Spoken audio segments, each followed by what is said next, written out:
ভজনের যে প্রণালী, সিদ্ধ ভজনের প্রণালী, কৃষ্ণ ভজনটা কিভাবে করবেন,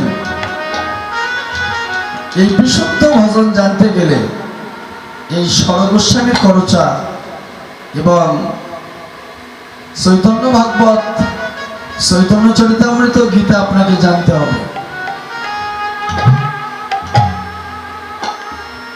কারণ শাস্ত্র ও জ্ঞান ছাড়া, অপরোক্ষ জ্ঞান ছাড়া পরোক্ষ জ্ঞান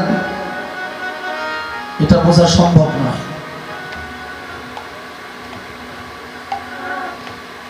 এই জন্য বাবা, যতক্ষণ দেহে প্রাণ আছে ততক্ষণ ভগবানের নাম করেন। নাম করতে করতে যদি এই প্রাণ চলে যায়, তবু আপনার গোলক বৈকুণ্ঠ থামল